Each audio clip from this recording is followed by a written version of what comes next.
In this video, we want to talk about Affirm Holdings, and they announced their earnings late last week, in which the stock gapped down only to find buyers, but nevertheless still closed lower from the previous day, despite the digital payment platform reporting better than expected fiscal first quarter results.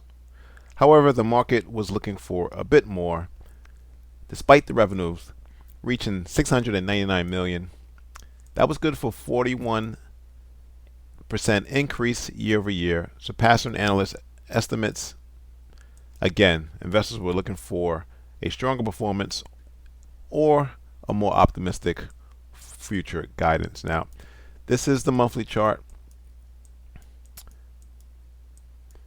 and let's just put a line at the top, at the bottom, and if we put another line in the middle,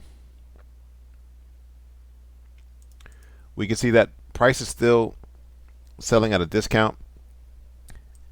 Anything above this $100 level, price is selling at a premium. When I look at current price and I go down, why did price stop at about $22 and started moving higher? We did have this monthly buyers level at $17.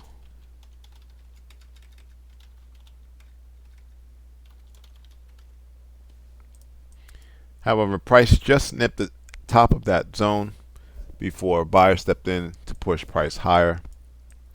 Now what you can see from the monthly chart is prices having a hard time and contending with some resistance at that psychological round hole number of $50. All right, let's scroll down to the weekly chart.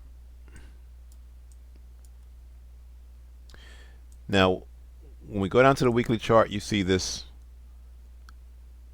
small extended range green candle followed by a gap. That was weekly buyers.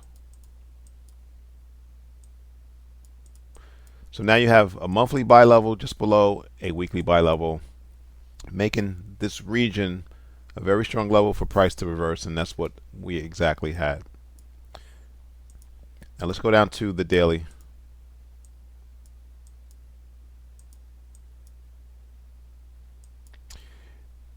So price was making lower highs and lower lows. And this is an ugly looking W pattern.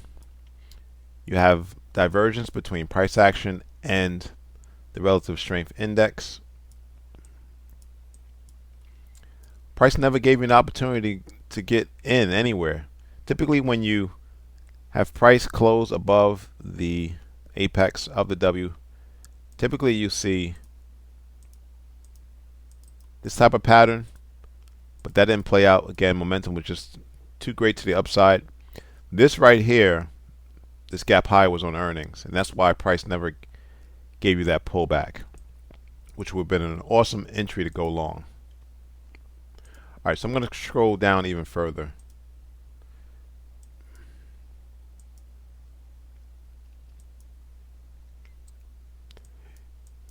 Yeah, you had this little support resistance band. You know, potentially once you saw price closing above, that would have been an opportunity to go long. But if you are a swing trader like myself, you never got the entry if you wanted to reduce your risk to get into the trade.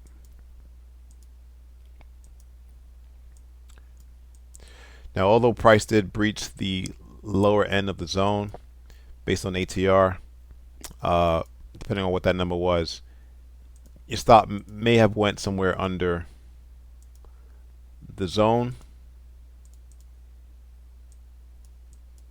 and your entry might have been at the top of the zone there. Nevertheless, price finds itself now dealing with this resistance band. You do have some buyers at about $39. However, that's not a legit zone until you get prices closing above. Right now, the sellers are still in control, which means that price can easily just slice through this zone like a hot knife through butter. So it's been a nice move since the previous quarterly earnings. And if you've been in long, now it's time to take some off the table. If you want to get in Affirm, wait till price